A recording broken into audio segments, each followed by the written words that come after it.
given your run for governor, you're in a primary right now, and just everything that's happened in Puerto Rico, can you talk about the need for global solidarity and what Bernie Sanders' campaign means in that entire movement? You know, the one thing that embodies the need for global solidarity is what happened in Puerto Rico after Hurricanes Irma and Maria. While President Trump went down to Puerto Rico to throw paper towels at us, people like Bernie Sanders went to walk the streets with us, literally feel our pain, and come back and become advocates of what the suffering of the people of Puerto Rico were.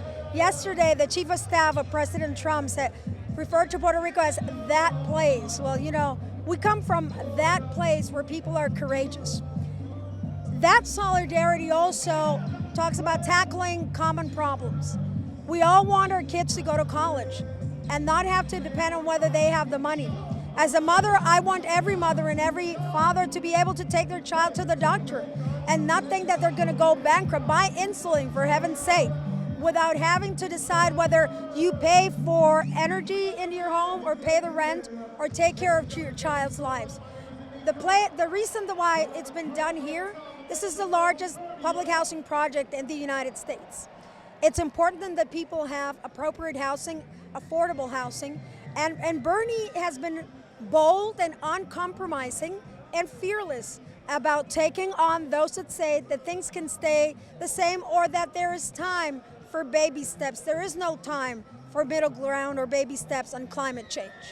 These are issues and problems that we're all facing together.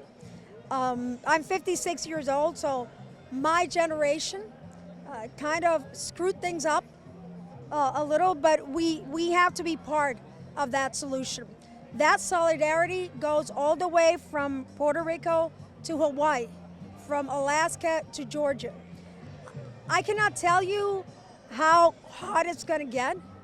The warmth of the ocean, I can tell you that when climate change hits, it hits hard and it kills people. And Bernie Sanders is about creating a grassroots movement that puts the power back to where power belongs, which is within the people. So it's important that you go register to vote. Call everybody that you have on your iPhone or your Samsung or whatever you have.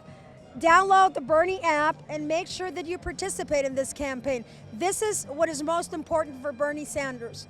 That's why he says one, twice, three times, every time, it's not about him, it's about us. Yes, that's all about global solidarity in that discussion there too. What is your response to some of the candidates who voted for austerity measures and now are talking about Puerto Rico? Like, I don't know, Tulsi Gabbard comes to mind. What would you say to those candidates who voted for those harsh measures on Puerto Rico and now are kind of trying to use Puerto Rico for a political tool? Well, you know, first of all, we know the truth. Now, people can change their minds, but there has to be a mea culpa first. You got to say, look, I looked at it from the wrong way. Austerity measures have not worked anywhere.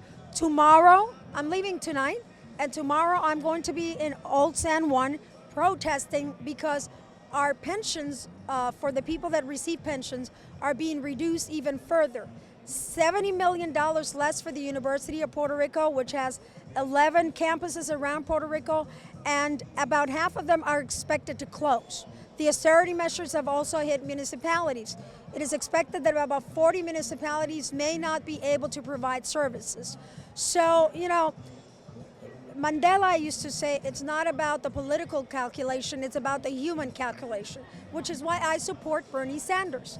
He was there before, he was there during, and he is there today. He is also very respectful of the wish of the people of Puerto Rico to decide the future of our relationship with the United States. Whatever that is, it's important that all voices are heard, and it's important that there's a process that can be respected by both parts. I'm very proud to be co-chair of Bernie Sanders' campaign because it's also very important for the Latino population. 27 million Latinos did not vote in the last election.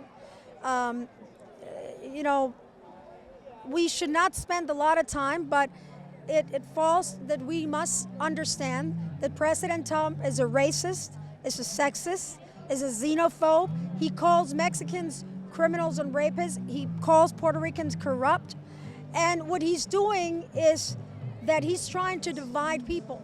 these universal values, and Bernie is all about uniting people. So if you want somebody not only that can beat President Trump, but that can lead a grassroots movement to change the world, there's one name and one name only, and that's Bernie Sanders.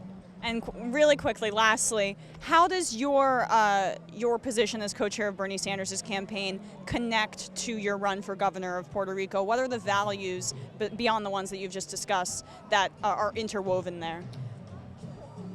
Well, there's one basic value, and there's a basic respect for human dignity. That basic value kind of touches on every other policy issue. The issue about legalizing marijuana and expunging all of the criminal records, especially young people, colored people, that are the ones that are most put in jail. The situation about making sure that there's less incarceration and more education. I'm 2 generations removed from extreme poverty. And I know what education did for my family in order to make sure that we moved away from that poverty and could move into the middle class. But Bernie's respect of our culture, Bernie's respect of our ability, Bernie's understanding that we are an island nation is very important for all of us. And Bernie's respect for people's decision-making power. I think that's the best.